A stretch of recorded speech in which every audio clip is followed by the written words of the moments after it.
Në qytetin e vogël bregdetar të Hitby, në veri të Yorkshiret, kishte një rrugë që vendasit e quanin East Cliff Lane. Nuk ishte rruga më e bukur e qytetit, por kishte diçka të veçantë.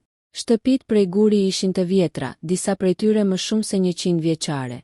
Dritaret ishin të ngushta, çatit të pjerta dhe dyert prej druri ishin lyer aq shumë herë, sa ngjyrat e vjetra mezi dalloheshin poshtë shtresave të reja. Në fund të rrugës dukej deti.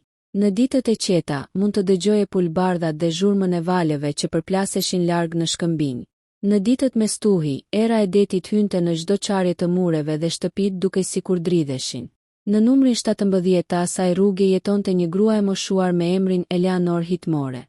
Ajo ishte 80 vjeçe kur shumica e njerëzve në qytet e njihnin vetëm si zonja e shtëpisë së vjetër. Disa e kishin parë duke bërë pazar. Disa e kishin përshëndetur në kish. Disa kishin folur me të për motin, por askush nuk e njihte vërtet.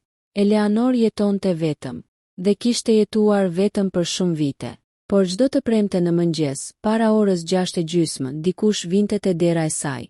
Nuk trokiste, nuk i binte ziles, nuk priste të hapej dera.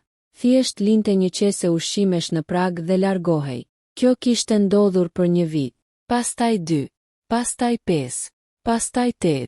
Dhe kur historia nisi të merrte një kthes që askush nuk e priste, kishin kaluar plot 11 vite, por askush nuk e dinte kush ishte personi. As Eleanor, të paktën kështu dukej. Gjithçka kishte filluar një të premte të ftohtë dhjetori. Atë mëngjes, Eleanor ishte zgjuar para orës 5. Nuk kishte fjetur mirë. Kjo i ndodhte shpesh. Pas vdekjes së bashkëshortit të saj, Thomasit, gjumi ishte bërë një luks që nuk mund ta kontrollonte. Shtëpia ishte shumë e qetë. Kur Thomas ishte gjallë, edhe heshtja dukej ndryshe. Ai gërhiste. Hapte rubinetin e kuzhinës në mes të natës. Ngrihej për të kontrolluar derën. Lëvizte karrigen. Lexonte gazetën. Eleanor kishte kaluar 44 vjet duke dëgjuar këto zhurma. Pastaj një mëngjes gjithçka kishte pushuar.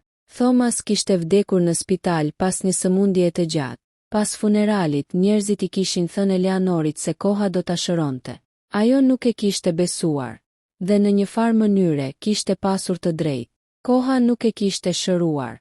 Thjesht e kishte mësuar të jetonte me dhimbjen. Atë të premte, ajo u ngrit nga shtrati dhe shkoi ngadalë në kuzhinë. Ora tregonte 5:47. Vendosi ujë për çaj. Hapi frigoriferin. Brenda kishte një copë djath, pak qumësh dhe 2 vezë. Ajo i numëroi parat në portofol. Nuk ishin shumë, të mjaftueshme për të bler bukë, ndoshta edhe pak fruta, por jo për shumë më tepër. Pensioni i saj vinte disa ditë më vonë. Deri atëherë duhej të priste. Eleanor mori filxhanin dhe ul pranë dritares. Jashtë binte shi. Ishte një shi holl i ftohtë që dukej sikur nuk do të pushonte kurrë. Ajo po shikonte rrugën kur dëgjoi diçka. Hapa. Shumë të lehtë. 1, 2, 3. Pastaj një ndalesë. Zhurma e një qeseje që prekte tokën. Pastaj hapa të tjerë. Eleanor ngriti kokën. Nuk e dinte ende se ai tingull do të bëhej një nga tingujt më të rëndësishëm të jetës së saj. Ajo shkoi te dera. E hapi. Rruga ishte bosh. Asnjë njeri. Vetëm qesja. Ishte një qese e thjesht prej letre. Eleanor e mori. E futi në kuzhinë. Brenda kishte bukë, qumësh, vezë, patate, mollë, djath, supë dhe një pul të vogël të pjekur. Ajo qëndroi duke e parë për disa sekonda. Pastaj gjeti një zarf të bardhë. E hapi. Brenda ishte një copë letre, vetëm një fjali. Ju lutem, hani mirë këtë javë. Eleanor u ul. Nuk e kuptoi menjëherë pse po i mbusheshin syt me lot. Nuk ishte vetëm ushqimi. Ishte fakti që dikush e kishte vënë re. Pas vdekjes së Thomasit, njerëzit e kishin vizituar. Fqinjet i kishin sjell lule. Kishin bërë telefonata. Kishin thënë fjalet e zakonshme. Na vjen keq. Jemi këtu nëse keni nevojë. Duhet të jeni e fortë. Por pas disa javësh të gjithë ishin kthyer te jetët e tyre. Dhe Eleanor kishte mbetur me shtëpinë, kujtimet dhe heshtjen. Tani dikush kishte parë diçka tjetër. Kishte parë frigoriferin bosh. Ndoshta kishte parë Eleanorin duke bërë pazar. Ndoshta kishte ditur se ajo kishte mbetur pa para. Ajo nuk e dinte. Dhe kjo e friksoi, por në të njëjtën kohë e ngrohu. Ajo e vendosi letrën pranë filxhanit të çajit. Dhe atë mëngjes hëngri një mëngjes të plot. Për herë të parë pas shumë kohësh. Të premten tjetër në të njëjtën orë dëgjoi përsëri hapat. Këtë herë ajo ishte duke pritur. U ngrit menjëherë, por kur hapi derën përsëri nuk pa askënd. Qesja ishte aty. Brenda kishte pothuajse të njëjtat gjëra. Dhe një tjetër shënim. Shpresoj të keni pasur një javë më të mirë. Eleanore lexoi 2 herë. Pastaj buzëqeshi. Ishte një buzëqeshje e vogël, por ishte e sinqert. Ajo mori një cop letër. Shkroi. Faleminderit. E vendosi pranë derës. Të premten tjetër, letra e saj ishte zhdukur. Në vend të saj ishte një tjetër. Mos më falenderoni. Thjesht premtoni se do të hani. Eleanor qeshi me vete. Urdhëro, tha ajo me zë të ulët. Dhe kështu filloi një marrëdhënie që do të zgjaste më shumë se një dekadë. Një marrëdhënie mes 2 njerëzve që nuk flisnin kurrë. Njëri linte ushqim, tjetri linte shënime. Asnjëri nuk kërkonte asgjë. Me kalimin e muajve, Eleanor filloi të kuptonte se personi nuk ishte thjesht dikush që donte ta ndihmonte. Ai ose ajo e njihte. E njihte mjaftueshëm për të ditur se çfarë i pëlqente. Në një të premte, qesja kishte portokalle. Eleanor i adhuronte portokallet. Një tjetër javë kishte një kavanoz me reçel shtëpie. Pastaj një tortë me limon. Eleanor nuk e kishte përmendur kurrë se e donte tortën me limon. Në një tjetër të premte kishte ardhur një paket me çaj të një marke që Thomas kishte përdorur gjithmonë. Eleanor e kishte mbajtur paketimin në dorë për një kohë të gjatë. Pastaj kishte filluar të dyshonte. Ndoshta personi e kishte njohur Thomasin. Ndoshta ishte dikush nga e kaluara e tyre. Por kush? Ajo filloi të pyeste fqinjët. Fqinji i parë, Harold, tha se nuk dinte asgjë. Unë mezi kujdesem për veten, tha ai duke qeshur. Fqinja tjetër, Margaret, tha se ndoshta ishte një nga fëmijët e Eleanorit. Eleanor kishte vetëm një vajzë, Claire, por Claire jetonte në Kanada. Dhe ajo nuk do të mund të vinte çdo të premte në mëngjes pa u vënë re. Eleanor e telefonoi. Claire. Po, mami. A ke dërguar ndonjëherë ushqime në shtëpi? Jo. Je e sigurt? Po. Pse? Eleanor i tregoi. Claire heshti. Sa kohë? Rreth 6 muaj. Mami, duhet të jesh e kujdesshme. Me çfarë? Me njerëzit që nuk i njeh. Personi nuk ka bërë asgjë të keqe. Si e di? Sepse më sjell ushqim. Ky nuk është argument. Eleanor buzëqeshi. Ti ke qenë gjithmonë shumë praktike. Ndërsa ti ke qenë gjithmonë shumë besuese. Babai yt ishte më keq. Po, kjo është e vërtet. Të dyja qeshën. Pastaj Eleanor dëgjoi një ndryshim në zërin e vajzës. Po të bën të ndihesh më mirë. Eleanor nuk u përgjigj menjëherë. Po, kjo është e rëndësishme. Po. Atëherë, nëse të bën të ndihesh më mirë, mos e ndalo. Eleanor e mbylli telefonin dhe shikoi nga dritarja. Për disa muaj, ajo nuk bëri asgjë. Thjesht e pranoi. Por një natë, ndërsa po sistemonte dokumentet e vjetra të Thomasit, gjeti një fotografi. Ishte bërë rreth 30 vite më parë. Thomas ishte në qendër. Eleanor pranë tij. Dhe në sfond ishte një djalë i vogël. Një djalë që ajo nuk e njihte. Eleanor e ktheu fotografin.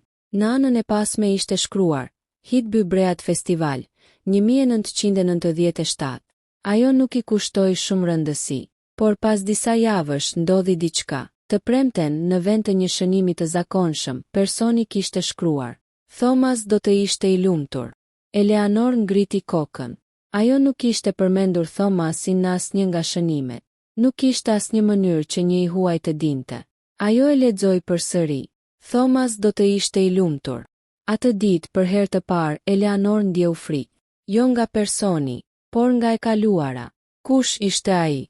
Ajo filloi të kontrollonte çdo fotografi, çdo album, çdo dokument, çdo emër, por nuk gjeti asgjë. Të premten tjetër ajo shkroi. Si e di emrin e burrit tim? Qesja erdhi, por nuk kishte përgjigje. Të premten pasaj, përsëri asgjë, as të premten e tretë. Eleanor filloi të shqetësohej. A kishte bërë diçka gabim? A kishte kaluar një kufi? A kishte zbuluar shumë? Pastaj pas një muaji qesja u kthye. Dhe shënimi thoshte, jo ende. Vetëm kaq. Jo ende. Eleanor nuk e kuptoi, por dy fjalë të thjeshta filluan të jetonin në mendjen e saj. Jo ende. Çfarë do të thoshte? A do t'i tregonte një ditë? A do të vinte dita kur personi do të shfaqej? Apo ishte një paralajmërim? Ajo nuk e dinte. Vitet vazhduan të kalonin. Eleanor u plak. Flokët e saj u bën tërësisht të bardhë. Hapat e saj u ngadalsuan. Filloi të përdorte një bastun. Por çdo të premte, pa marrë parasysh motin, qesja ishte aty. Në një dimër të ashpër, kur një stuhi kishte bllokuar disa rrugë të Hitbyt, Eleanor nuk priste asgjë. Ajo mendoi se personi nuk do të vinte. Në orën 6:20 dëgjoi një trokitje të lehtë. Jo në derë, në dritare. Ajo shkoi te perdeja. Në rrugë nuk ishte askush, por qesja ishte aty. Eleanor hapi derën dhe pa gjurmët e këpucëve në dëbor. Ishin të vogla, ndoshta këmbë të një personi jo shumë të madh. Gjurmët shkonin drejt cepit të rrugës. Ajo mori bastunin dhe doli, e ndoqi për disa metra, por era kishte filluar t'i mbulonte. Në fund të rrugës pa një figurë që u zhduk pas një makine. Eleanor u kthye në shtëpi. Të premten tjetër gjeti një shënim. Ju lutem, mos më ndiqni. Ajo u ul dhe qeshi. Pastaj tha, mirë. Por brenda vetes, ajo e dinte se tashmë ishte shumë vonë. Tani donte të dinte. Në vitin e 5, ajo filloi të mbante shënimorën. 6-12, 6-14, 6-16. Personi vinte gjithmonë pothuajse në të njëjtën kohë. Gjithmonë nga e njëjta anë. Gjithmonë largohej në drejtim të detit. Eleanor mendoi se ndoshta mund ta zbulonte duke vendosur një pasqyrë pranë dritares. E provoi. Nuk funksionoi. Pastaj vendosi një zile të vogël në derë. Personi e hoqi. Të premten tjetër, qesja kishte një shënim. Truki mirë. Eleanor qeshi aq fort sa filloi të kollitej. Ti je i pamundur, tha ajo. Kjo ishte hera e parë që ajo supozoi se personi ishte burr. Nuk e dinte pse. Ndoshta nga mënyra se si shkruante. Ndoshta nga intuita.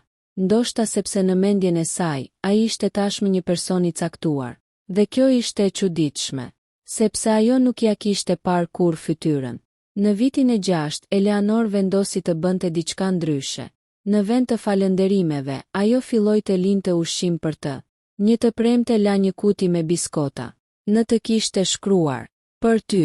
Të premten tjetër, biskotat ishin zhdukur. Dhe kishte një shënim. Shumë të mira. Eleanor buzëqeshi. Kjo ishte hera e parë që mori një përgjigje që dukej personale. Ajo filloi të linte gjëra të vogla. Biskota. Ndonjëherë një sanduiç. Dhe çdo herë personi i merrte. Ishte bërë një lloj miqësie. Një miqësi pa fytyra. Një miqësi që ekzistonte vetëm në pragun e një dere. Në një të premte, Eleanor shkroi. Si quhesh? Të premten tjetër. Një emër nuk ndryshon asgjë. Ajo u përgjigj. Ndryshon gjithçka. Asnjë përgjigje. Pastaj, pas 2 javësh, një letër e vogël. Daniel. Eleanor e lexoi. Daniel. Vetëm kaq. Ajo e përsëriti me z. Daniel. Për herë të parë, personi anonim kishte një emër, por një emër nuk mjaftonte. Ajo filloi të kërkonte. Në Hitby kishte shumë Daniel. Daniel Bron. Daniel Harris. Daniel Smith. Daniel Turner. Por një emër u shfaq vazhdimisht në mendjen e saj. Daniel Harris. Punonte në një furrë buke. Eleanor e njihte furrën. Ishte afër qendrës. Ajo kishte bler aty shumë vite më parë. Një ditë hyri. Një burr rreth 40 vjeç ishte pas banakut. Mirëmëngjes. Mirëmëngjes. Një bukë, ju lutem. Ai ja dha. Eleanor e pa. Ai e pa. Për një moment sytë e tyre u takuan. Ajo nuk ndjeu asgjë, ose të paktën jo menjëherë. Pagoj. Kur po largohej, ai tha. Zonja Hitmore. Eleanor u kthye. Po. Harrova t'ju jap kusurin. Ajo u kthye. Ai i dha monedhat. Eleanor doli, por zemra i rrihte më shpejt. Ai e dinte emrin e saj.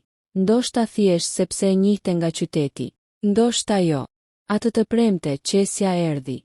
Shënimi thoshte. Buka ishte e mirë. Eleanor e lexoi. Pastaj qeshi. Daniel Harris. Të premten tjetër nuk kishte qese. Eleanor priti gjithë ditën. Asgjë. Të shtunën jo, të dielën jo. Ajo filloi të mendonte se e kishte friksuar. Të hënën shkoi përsëri në furrë. Daniel ishte aty. Ke pak kohë? Ai e pa. Po. Duhet të flasim. Ai heshti. Pastaj tha. Jo këtu. Ku? Te shtëpia juaj. Eleanor ndjeu një drithërim. Kur? Të premten. Dhe ai u kthye te puna. Ajo priti. E premtja erdhi. Në orën 6:15 Eleanor dëgjoi hapat, por këtë herë ajo nuk hapi derën menjëherë. Priti. Qesja u vendos në tokë. Hapat filluan të largoheshin. Eleanor hapi derën. Daniel ishte aty. Ai u kthye. Të dy qëndruan në heshtje. Ai ishte më i ri nga sa e kishte imagjinuar. Flokët e tij ishin të errët. Kishte një mjekër të shkurtër dhe një fytyrë që dukej çuditërisht e njohur. Eleanor e pa gjatë. Je ti? Daniel uli kokën. Po. Ti ke qenë gjithë këto vite? Po. Ti ke sjellë ushqimet? Po. Pse? Ai nuk u përgjigj. Eleanor e ftoi brenda. Daniel hyri. Shtëpia ishte ngrohtë. Në mur ishte fotografia e Thomasit. Daniel e pa. Dhe në atë moment Eleanor e kuptoi. Ai e njihte. Jo vetëm emrin. E njihte fotografinë. Ti e njeh atë. Daniel mori frymthell. Po. Si? Ai u ul. Sepse e kam takuar. Kur? Shumë vite më parë. Sa? Rreth 30. Eleanor u ul përballë tij. Daniel, më trego. Ai heshti për disa sekonda. Pastaj filloi. Kur isha 12 vjeç, familja ime ishte shumë keq. Eleanor nuk foli. Babai kishte humbur punën. Nëna punonte sa mundej. Kishim 3 fëmijë. Shpesh nuk kishim ushqim të mjaftueshëm. Eleanor e dëgjonte. Unë nuk I tregoja askujt. Ai buzëqeshi me hidhërim. Fëmijët nuk duan të duken të varfër. Eleanor uli sy. Një të premte isha jashtë një furre buke. Daniel vazhdoi. Po shikoja bukën në vitrinë. Ai ndaloi. Një grua doli nga furra. Eleanor filloi të kuptonte. Ajo grua ishe ti. Ajo nuk mundi të fliste. Ti më pyete nëse kisha ngrënë. Eleanor e mbylli gojën me dorë. Një kujtim shumë I vjetër u kthye. Një djalë, I dobët, me një xhaketë të madhe, duke parë bukën. Ajo kishte qenë me Thomasin. Po, tani e mbante mend. Ti më dhe 2 bukë, tha Daniel. Njërën e mora në shtëpi. Eleanor qau. Unë të thash. Po. Çfarë të thash?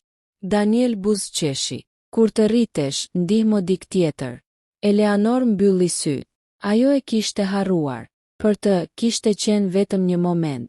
Një nga qindra gjeste të vogla që kishte bërë gjatë jetës. Por për Danielin kishte qenë momenti që kishte ndryshuar gjithçka. Unë nuk të mbaj mend, tha Eleanor. E di. Më vjen keq. Jo. Duhet të kisha mbajtur mend. Jo. Si mund ta harroja? Sepse për ju ishte vetëm një bukë. Ai u afrua. Për mua ishte dita kur kuptova se dikush mund të më shihte. Eleanor e pa. Çfarë do të thuash? Unë mendoja se askush nuk e dinte se isha I uritur. Ai uli sy. Por ti e dije. Dhomën e mbuloi heshtja. Pastaj Daniel vazhdoi. Kur u rrita, nuk e harrova. Por nuk e kërkove. Jo. Pse? Sepse nuk e dija kush ishe. Sepse nuk e dija kush ishe. Si më gjete? Vite më vonë, fillova të punoja në furrë. Ai buzëqeshi. Një ditë ju pash. Eleanor e pa. Pas kaq vitesh. Po. Si më njohe? Ju keni të njëjtin shikim. Ajo qeshi. Kam ndryshuar shumë. Edhe unë. Por ti më njohe. Po. Kur? Pas funeralit të Thomasit. Eleanor heshti. Ti ishe aty. Po. Unë nuk të pash. Nuk doja të më shihnit. Po pse? Sepse e dija se do të përpiqeshi të më falënderonit. Ajo buzëqeshi. Po. Prandaj fillova me qesen. Si e dije që kisha nevojë? Ju pash një ditë në supermarket. Eleanor ngriti kokën. Çfarë? Ju hoqet disa gjëra nga shporta. Ajo u skuq. Ti e pe? Po. Sa turp? Jo. Unë mendova se askush nuk më pa. Unë ju pash. Ai ndaloi. Dhe atë ditë kuptova se kishte ardhur koha të bëja diçka. Eleanor shikoi qesen. Por pse çdo të premte? Daniel buzëqeshi. Sepse dita kur më dhat bukën ishte e premte. Ajo nuk e dinte. Pra, çdo javë. Po. Edhe kur kishte stuhi. Po. Edhe kur ishe i sëmur. Po. Edhe kur ishe jashtë qytetit. Atëherë e sillte gruaja ime. Eleanor u befasua. Edhe ajo e dinte. Po. Fëmijët. Jo në fillim. Kur e morëm vesh. Pas rreth 3 vitesh. Çfarë than? Daniel qeshi. Vajza ime më pyeti pse çdo të premtesh dukesha në mëngjes. Çfarë i the? Se po bëja një punë. Eleanor qeshi. Po bënit një punë. Po. Punën më të mirë. Daniel nuk foli. Eleanor pa sytë e tij.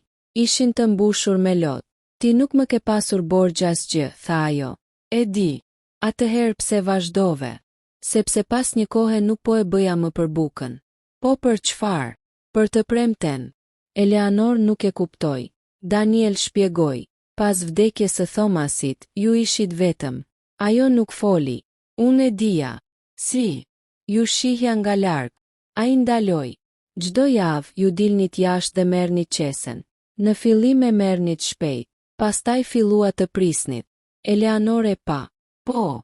Unë mendoja se ndoshta ajo që se ishte bërë arsyeja juaj për të pritur të premten. Lotët i rëshitën në faqe. Ke pasur të drejtë. Daniel u ngrit. Prandaj vazhdova. Eleanor mori dorën e tij. Faleminderit. Jo. Duhet ta them. Mirë. Ai buzëqeshi. Por mos më falenderoni çdo javë. Ajo qeshi. Do të përpiqem. Pas atij takimi gjithçka ndryshoi. Daniel vazhdoi të sillte ushqime. Por tani hynte brenda. Pinin çaj. Flisnin. Eleanor i tregonte histori për Thomasin. Daniel i tregonte histori për fëmijërinë e tij. Ata qeshnin. Ndonjëherë qanin. Dhe në një farë mënyre, dy njerëz që kishin kaluar dekada pa e ditur se sa të rëndësishëm ishin për njëri tjetrin, u bën miq. Claire erdhi nga Kanadaja disa muaj më vonë. Kur Eleanor i tregoi, ajo mbeti pa fjalë. Pra ky është Danieli. Po. Personi i qeseve. Po. Claire e përqafoi. Faleminderit. Daniel buzëqeshi. Ju lutem, mos. Claire e ndërpreu. Jo. Këtë herë do të më lësh të falenderoj. Ai qeshi. Mirë. Pastaj Claire pa kutinë metalike. Çfarë është? Shënimet. Çfarë shënimesh? Eleanor e hapi. Brenda ishin qindra copa letre. Claire filloi t'i lexonte. Shpresoj të keni pasur një javë të mirë. Mos harroni të hani. Edhe kjo javë do të kaloj. Ju pres të premten tjetër. Claire u ndal. Ky i fundit. Eleanor buzëqeshi. Po. Çfarë? Ky ishte shënimi im. Ti ke ruajtur të gjitha. Po. Claire filloi të numëronte. 500, 550, 570, 572, 572. Afërsisht. Claire e pa nënën. Mami, ky është një libër. Eleanor qeshi. Një libër i çuditshëm. Jo. Claire mori një shënim. Ky është një kujtim. Pastaj një tjetër. Dhe një tjetër. Deri në mbrëmje, të dyja kishin lexuar pothuajse të gjitha. Në disa prej tyre, Danieli kishte shkruar vetëm një fjali. Në disa të tjera, Eleanor kishte shkruar shumë më tepër. Në një shënim, Eleanor kishte shkruar. Sot ishte një ditë e keqe. Danieli ishte përgjigjur. Atëherë le ta bëjmë të premten më të mirë.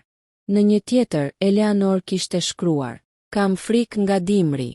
Danieli kishte shkruar. Dimri kalon. Në një tjetër. Më mungon Thomas. Dhe përgjigja. Atëherë flisni me të. Eleanor e kishte parë gjatë atë shënim. Claire pyeti. Çfarë do të thotë? Se mund t'i flasësh dikujt edhe kur nuk është më këtu. Claire qau.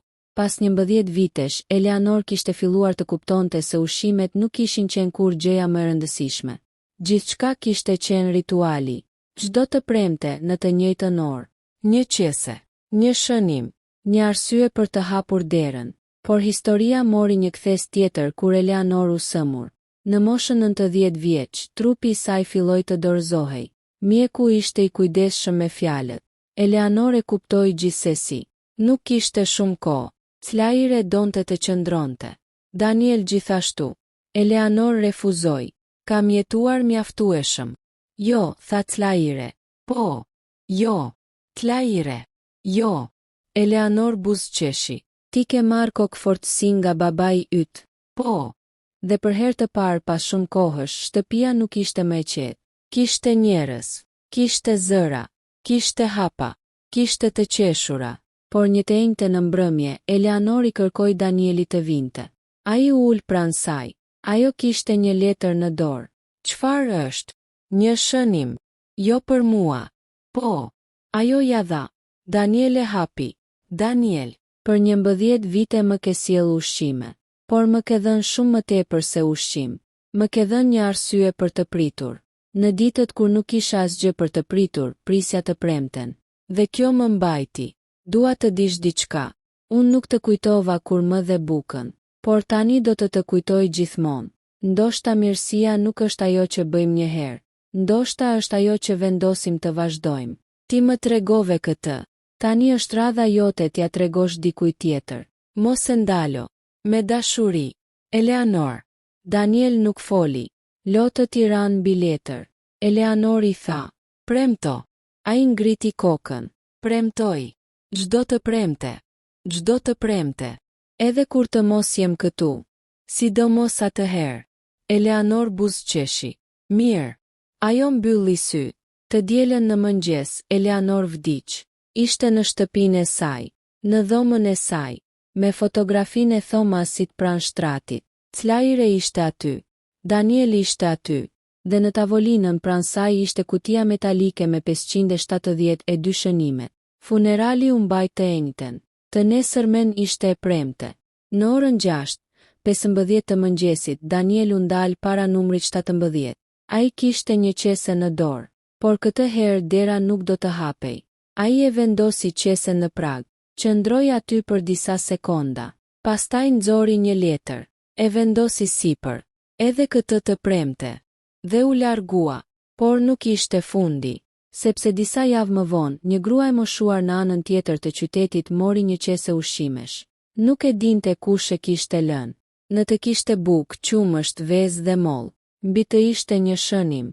Ju lutem, hani mirë këtë javë. Një tjetër familje mori ushqime. Një student mori një zarf me para për të blerë libra. Një burr që jetonte vetëm mori një darkë të ngrohtë. Dhe askush nuk e dinte gjithmonë kush po i ndihmonte. Por çdo të premte, diçka ndodhte. Një qese, një derë, një shënim, një gjest i vogël. Daniel nuk e quajti projektin me emrin e Eleanorit. Kur dikush e pyeti pse, ai tha, sepse ajo nuk e bëri kurrë për emrin e saj. Një gazetar e pyeti, atëherë për çfarë e bëni? Daniel u mendua, që dikush të ketë një të premte për të pritur. Kjo fjali u përhap. Njerëzit filluan ta kuptonin se sa e rëndësishme ishte, sepse ndonjëherë njerëzit nuk kanë nevojë vetëm për ushqim, kanë nevojë të dinë se dikush i kujton. Një vit pas vdekjes së Eleanorit, në Hitby filloi të ndodhte diçka e pazakontë. Çdo të premte njerëzit linin qese ushqimesh para dyerve, pa emra, pa fotografi, pa postime, pa kërkuar falënderime. Disa linin ushqim, disa ilaçe të zakonshme, disa libra. Disa një letër, një grua i linte lule një të veje, një burr paguante fshehurazi faturën e energjisë për një familje, një vajzë e re i çonte darkë një fqinjë të moshuar, dhe gjithçka kishte nisur me një grua që dikur kishte dhënë 2 bukë. Daniel vazhdonte të punonte në furrë. Një mëngjes, shumë vite më vonë, ai pa një djalë të vogël jashtë. Djali ishte rreth 10 vjeç, po shikonte bukën në vitrinë. Daniel ndaloi.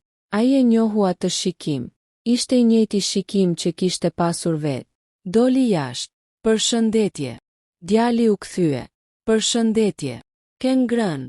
Djali tundi kokën. Po. Daniel buzëqeshi. Çfarë ke ngrënë? Djali heshti. Daniel e kuptoi. U kthye brenda. Mori 2 bukë, një sanduiç, një mollë. Ja dha. Merre. Djali e pa. Sa kushton? Falas. Pse? Daniel ul pak që të ishte në të njëjtin nivel me të. Sepse një grua më dha dikur diçka kur isha në moshën tënde. Djali e pa me habi. Çfarë? Një bukë. Po ti çfarë i dhe asaj? Daniel buzëqeshi. Pak më shumë se një bukë. Djali nuk e kuptoi. Ndoshta ishte shumë i vogël. Por Daniel e dinte. Ai nuk kishte për t'ia shpjeguar. Jo ende. Sepse disa histori duhen kuptuar me kalimin e kohës. Djali mori ushqimet. Duhet të t'i kthej. Daniel ndjeu një therrje në zemër. Ju kujtua Eleanor. Ju kujtua ajo ditë 30 vite më parë.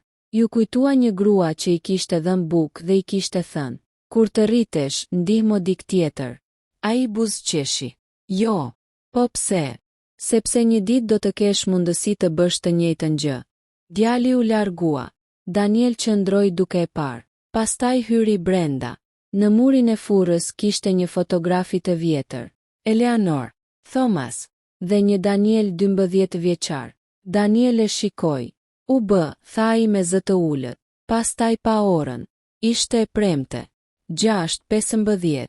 Ai mori një qese tjetër. Brenda vendosi bukë, qumësht, vezë, mollë, djath dhe një tortë të vogël. Mbi të shkroi: edhe këtë të premte. Doli nga dera dhe rrugët e Hitbyt ishin ende të qeta. Deti ishte i trazuar. Era frynte, por diku pas një dere tjetër dikush do të zgjohej dhe do të gjente një qese. Ndoshta nuk do ta dinte kur kush e kishte sjell. Ndoshta do të pyeste. Ndoshta do të dyshonte. Ndoshta do të priste. Por një gjë do të ishte e sigurt. Dikush kishte menduar për të. Dhe ndonjëherë kjo është gjithçka që një njeri ka nevojë për të vazhduar. Një shenjë, një dorë, një vak, një premtim, ose thjesht një e premte. Sepse Eleanor nuk kishte marrë vetëm ushqime për 11 vite. Ajo kishte marrë një arsye për të besuar se bota nuk e kishte harruar. Dhe kur historia e saj mbaroi, ajo arsye nuk u zhduk. Kaloi te dikush tjetër. Dhe pastaj te dikush tjetër. Nga një bukë te një familje. Nga një familje te një qytet. Nga një qytet e njerëz që nuk e kishin dëgjuar kur emrin e Eleanorit. Kështu funksionon mirësia e vërtet. Nuk mbaron aty ku fillon. Vazhdon. Dhe ndonjëherë një gjest që ti e mendon të vogël mund të jetë kujtimi më i madh i jetës së dikujt tjetër. Eleanor nuk e dinte se kush i sillte ushqimet për 11 vite.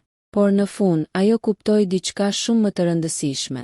Nuk kishte qenë kurrë e nevojshme të dinte emrin. Sepse çdo të premte, kur dëgjonte hapat jashtë derës, dikush po i thoshte pa fjalë: ende je këtu. Ende ka njerëz që kujdesen. Ende ka arsye për të hapur derën. Dhe ndoshta kjo ishte dhurata më e madhe që Danieli i kishte bërë. Jo ushqimi, jo parat, jo qeset, por një premtim që përsëritej çdo javë. Do të kthehem të premten.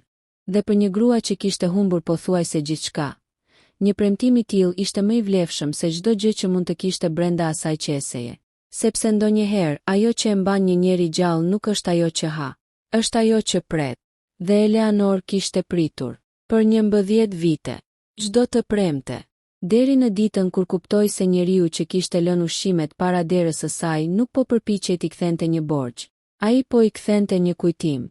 Një kujtim të një gruaje që shumë vite më parë kishte parë një djalë të uritur pra një furrë buke dhe kishte vendosur të mos kalonte indiferente. Ajo nuk e dinte se çfarë do të sillte ajo bukë. Nuk e dinte se do të ndryshonte një jetë.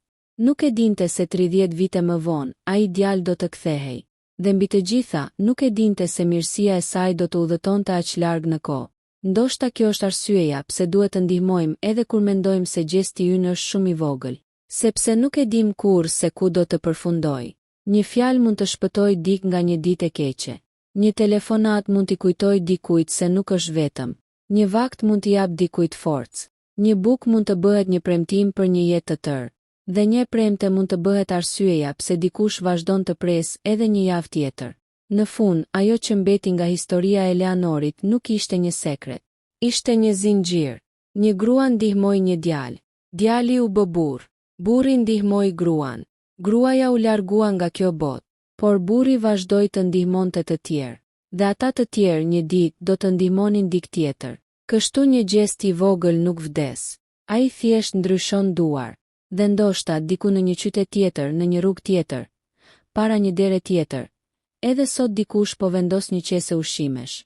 Ndoshta askush nuk do ta shoh, ndoshta askush nuk do ta di emrin e tij, ndoshta personi që e merr do të pyes veten kush ishte, por ai nuk ka nevojë ta di. Mjafton të hap derën, të marr qesen, të lexoj shënimin, dhe të kuptoj se edhe në ditët më të vështira, dikush mund të jetë duke menduar për të. Sepse kjo ishte historia e Eleanorit, një grua e moshuar, një derë, një qese ushqimesh, një djalë që nuk e kishte harruar kur, dhe një premtim që zgjati 11 vite. Një premtim që nuk mbaroi kur Eleanor vdiq, sepse premtimet më të bukura nuk janë ato që mbahen vetëm për një person, janë ato që mësojnë dikë tjetër t'i mbaj. Dhe çdo të premte në orën 6:15 të mëngjesit në një qytet të vogël pranë detit, një qese ushqimesh vazhdon të udhëtojë nga një dorë te një derë, pa emër, pa zhurmë, pa kërkuar asgjë në këmbim, vetëm me një shënim të vogël sipër. Edhe këtë të premte,